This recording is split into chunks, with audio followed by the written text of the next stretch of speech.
Alright guys, so our application is now ready to be deployed.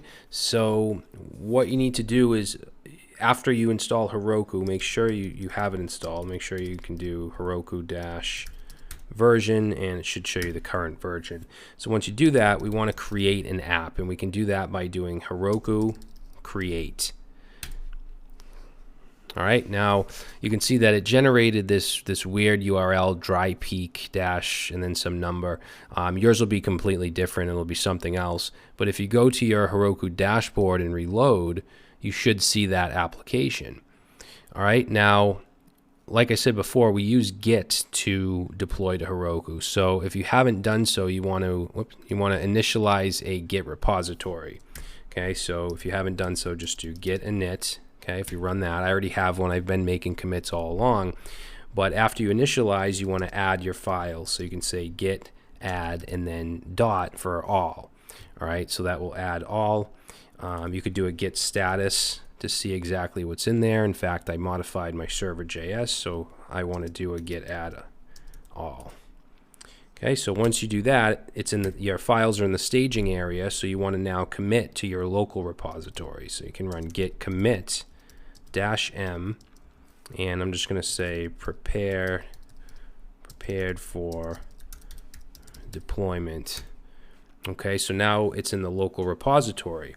So now it's ready to be pushed to Heroku, but we have to add Heroku as a remote repository. So if we go to the dashboard and go to the application that was just created and go to deploy, you just want to get this command right here, this git remote. This will add it as a remote repository. So I'm going to copy that, paste that in and run it. And now it's set that as a remote repository. So now all we have to do is run git push to Heroku and the master branch. All right, so what this is going to do is do all the compression and everything it needs to do. It's going to put the files on the server, and then it's going to run that build script that we created, or I should say that post build script, and it will basically compile React on the server. Okay, you can see right there running Heroku post build, and there's our npm script that we added. All right, so hopefully everything goes okay. Deployment can be really tricky. Heroku is one of the easier ways to do it, but things can still go wrong.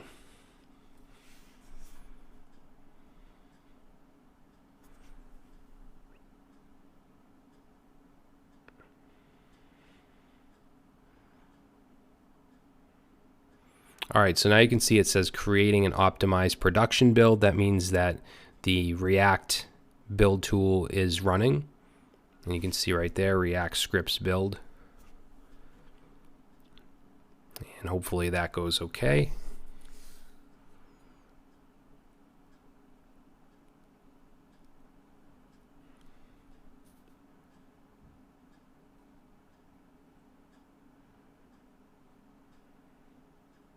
All right, so we see build succeeded. That's a good sign.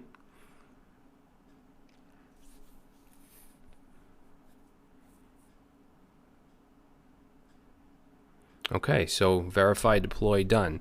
Now you could click on the URL in the dashboard, or you can just simply do Heroku open, and that will open your URL. And there it is, Dev Connector. And you can see that we have this weird looking URI, but it's easy to connect a domain in Heroku. I'll show you afterwards. But let's do some testing, because just because the landing page shows doesn't mean everything's okay. So remember, we have the same exact database. We didn't change the Mongo URI, so we should have the same accounts and all that stuff. So let's try and let's just sign up with a new account just to kind of test from scratch. So let's do like, we'll say Harry White.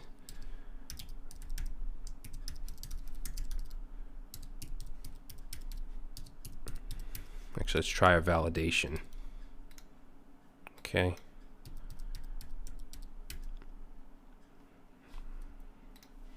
So register, good. So we got redirected to this area because we have no profile yet. So let's say create profile, and we'll just say senior developer, at some company.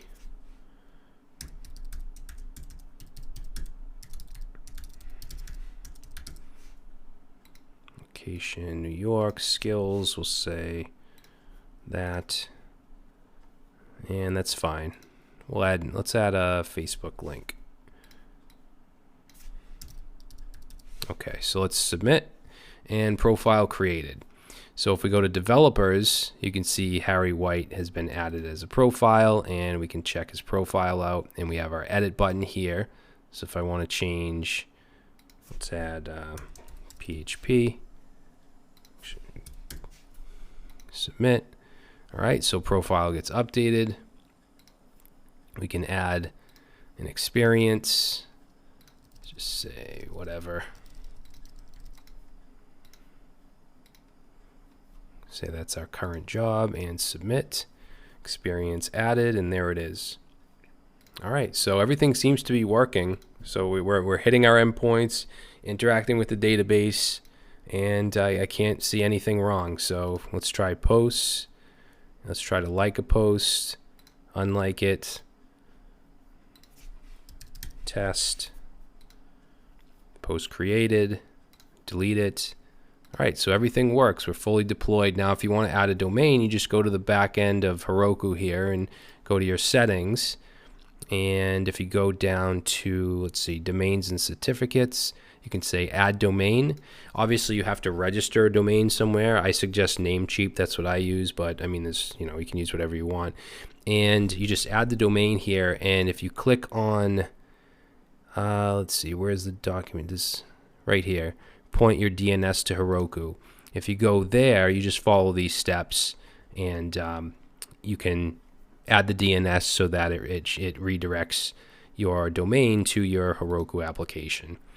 All right, guys, so that's going to be it for this project and for this course. I really hope you enjoyed it, and I hope you learned a lot.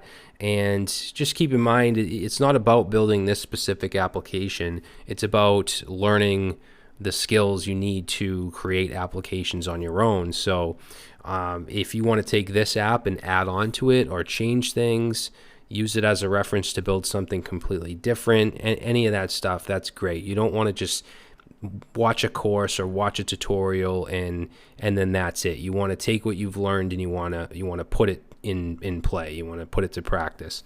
All right, so I wish all you guys luck in your career and in your lives, and thanks for taking this course. I really appreciate it, and hopefully I'll see you in the next course.